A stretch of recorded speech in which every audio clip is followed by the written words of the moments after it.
What's up, you guys? It's Graham here. So the time is fast approaching, and that would be the dreaded April 15th tax deadline. This is the deadline for filing your tax return and submitting any payment you might owe to the IRS or to the state, and I get it, this is a very, very sad time for most of us. Even with the new tax code that went into effect in 2018, many of us are still unknowingly paying more than we actually need to in taxes, mostly because we aren't aware of all of the options that we have to bring down our taxable income and therefore pay less money in taxes. And that means that when it comes to building your wealth, just understanding these very basic tax reduction strategies can help keep more money in your pocket at the end of the year. So in a way, it's almost like you're getting paid to understand and utilize some of this information. Now, when it comes to doing this, the secret to paying less in taxes is to make your income look as low as possible without actually reducing your income. So I'm first going to start with the strategies that are going to work for pretty much anyone watching, and then I'll move on to the more niche techniques towards the end. And really quick, I just got to mention YouTube disclosure here, really important stuff, but this is not financial or tax advice. This is all for entertainment purposes only.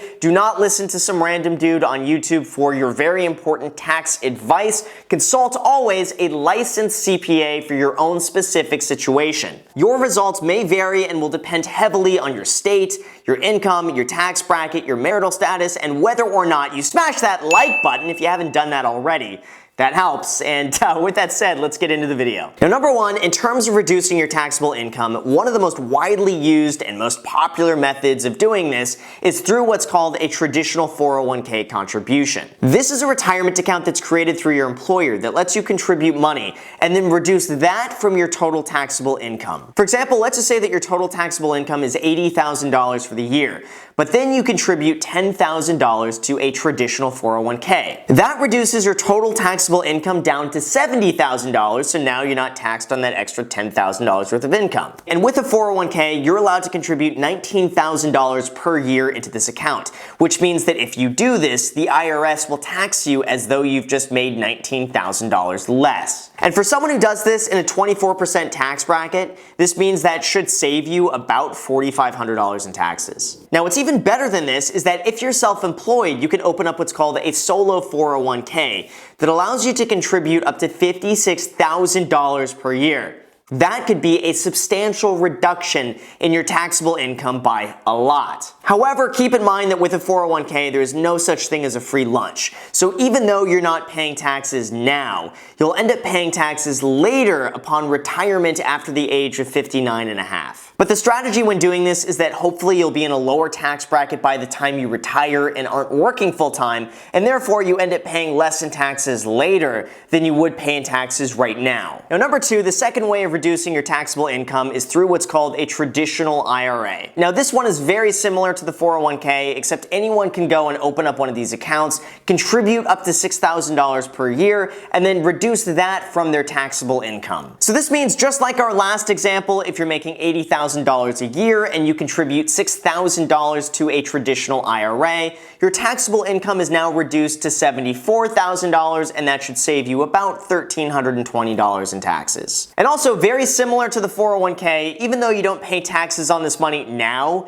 you will end up paying it later in retirement. But this could still be another really great account to use for anyone who's already maxed out their 401k and just wants to stash away a little bit more money to save a little bit more on taxes. Now, of course, another YouTube disclosure here, but there are limits to doing this depending on your filing status and how much money you make. So if you're interested in learning more, I will link to some other resources in the description. Now, the third way of reducing your taxable income is something that not a lot of people know about. It's not really widely used, it's not really widely talked about, but in terms of practicality, it's probably one of the best options in this entire video, and that is what's called an HSA, which stands for Health Savings Account. This is probably one of the best known secrets out there. Even though it's not really a secret, it just seems like no one really talks about this, and it's not really widely used, even though it really should be. Now, the thing is, in order to qualify for this, you must have a high deductible insurance plan. This means that you have a $1,350 deductible per year as a single filer, or a $2,700 deductible for a family. The plan must also have an annual limit on out-of-pocket expenses that cannot be more than $6,750 per year for single coverage or $13,500 for family coverage. Now, assuming you qualify for this, you can contribute up to $3,500 per year completely tax-free into this account. And this account is specifically meant to pay for any out-of-pocket medical expenses or charges that you incur. And if you don't spend all of the $3,500 in a year, that's totally fine. It all rolls over to the next year. Now, this one is really great because, in my opinion, this is probably one of the best tax advantage accounts in the entire world. First of all, you don't get taxed on any money you contribute to that account, so that's all tax-free. And secondly, you don't get taxed when you spend that money on any health-related expenses, so that is also tax-free. It's pretty much like you're just getting completely tax-free money that you will never be taxed on when you spend it on any medical-related expenses, which, just let's be real, at some point or another, we will all have some sort of medical-related expense. And this potentially means that you can reduce your taxable income by another $3,500 and save just a little bit more in taxes. Now, of course, there is some extra fine print and details that you must know depending on your state, so if you're interested in learning more, I will link to some of the resources down below in the description. Now, the fourth way of reducing your taxable income that not many people know about because it's a little bit more niche, and that is what's called a 457B plan. Now, this one is designed for people who are employed by a local government or a state, so not everyone can go and get one, but if your employer offers one of these, you're very lucky. Now, with this account, you're allowed to contribute up to $19,000 per year and reduce your taxable income by that amount, exactly like if you had a 401k. However, the benefit with the 457 account is that you don't need to wait until the age of 59 and a half to withdraw your money. You can take out your money at any age without paying a penalty upon retirement. So this means if you plan to retire before the age of 59 and a half, well, you're in luck. You can just begin withdrawing your money. So this account is pretty much very similar to the 401k, except that you don't need to wait until you're 59 and a half to withdraw your money. Now, number 5, the fifth way of reducing your taxable income, and I have a feeling that pretty much everyone is going to be doing this anyway, but I figured I would mention it because why not? And that is what's called the standard deduction. This is pretty much the basic amount that anyone is able to deduct from their total taxable income. This means that if you're making $60,000 per year and you're single, you could just go ahead and take the $12,000 standard deduction and you will be taxed as though you've now only made $48,000. So it's super simple, very easy. And also, if you're married filing jointly, that number jumps to $24,000. So there you go. Congratulations, you just doubled the standard deduction. So anyway, for most people, this is fairly straightforward and it's just a very simple, easy one to take. Now let's pause here really quick for one moment to smash that like button if you haven't done so the first time, and we'll go ahead and we'll add some of these numbers up. First, you can reduce your taxable income by $12,000 by taking the standard deduction. Next, you can reduce your taxable income by another $19,000 by contributing to a 401k or a 457B. Next, you can reduce your taxable income by $6,000 by contributing to a traditional IRA. Next, you can reduce your taxable income by another $3,500 by contributing to an HSA. Just right there, that alone can give you a reduction in taxable income of $40,500. That could be a tax savings of $10,000 or more depending on your tax bracket. But wait, there's more. If you're self-employed, you have a few other options available to you, and this is where it gets pretty interesting. Now, I say this as someone who is self-employed, but one of the methods that I have used to reduce my taxable income is by setting up an S-Corp. This is pretty much just a legal entity that you create to run your business through. This means that all of your business income that you generate goes into the S-Corp, and then all of those expenses come out of the S-Corp. By doing this, the S-Corp really becomes your main hub of doing business, and then you are paid directly from the S-Corp into your own personal account. In very basic terms, with an S-Corp, you become the employee, and the S-Corp that you create becomes the employer. This means that you just get paid a base salary as an employee of the S-Corp, and then any additional money that's left over after that salary is given to you in the form of what's called a distribution. So why then is this important, and hopefully none of this sounds too confusing? Now, the reason why this has so many advantages is that the distributions from an S-Corp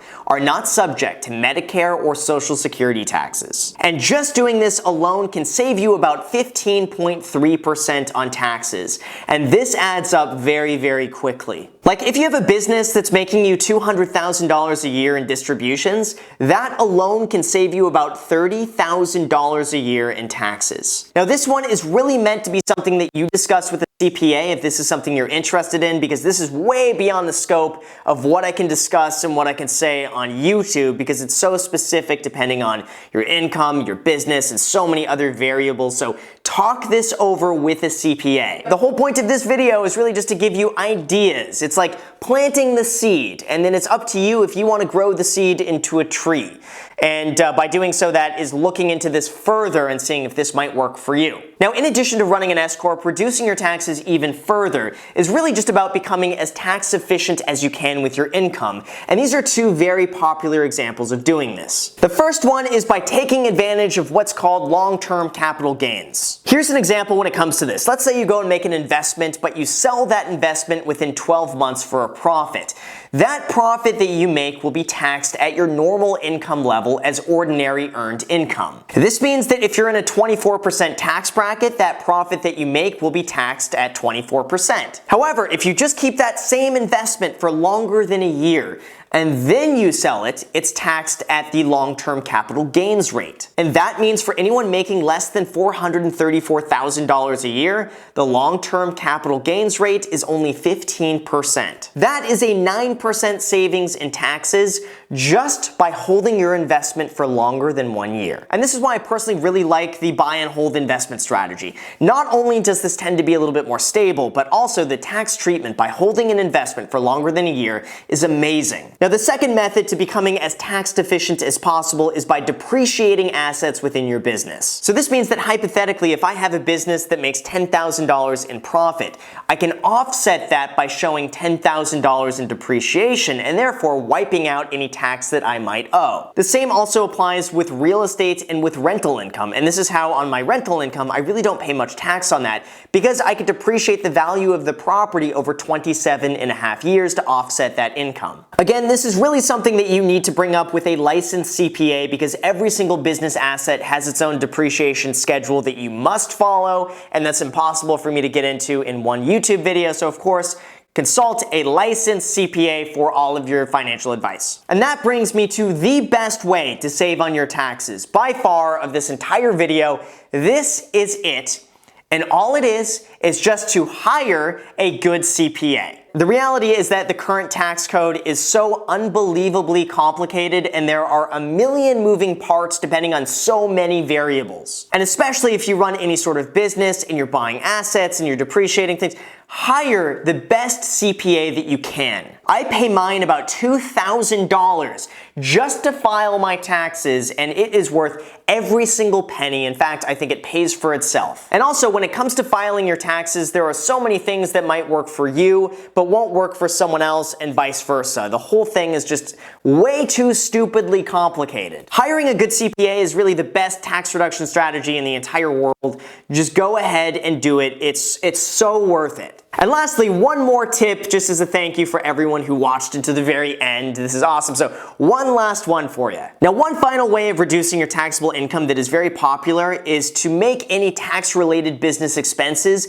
by December 31st of that tax year. For example, if you're thinking about going and buying some new equipment for your business, it's best to probably do that by December 31st so you can go and get that tax write-off immediately in April. And with this, you can show that you've now made less income with money that you were going to be spending anyway, and you get the tax benefit in just a few months instead of making the charge in January and then waiting the full year to then go and deduct that off your taxes. And again, I sound like a broken record when I say this, but I just want to make it very clear, not financial advice. For entertainment purposes only, consult with a CPA for your own specific situation. But with that said, thank you guys so much for watching. I really appreciate it. If you guys enjoy videos like this, make sure to smash that subscribe button, hit that notification bell so YouTube notifies you anytime I post a video. Also, feel free to add me on Instagram. I post there pretty much daily, so if you want to be a part of it there, feel free to add me there. Thank you again for watching, and until next time.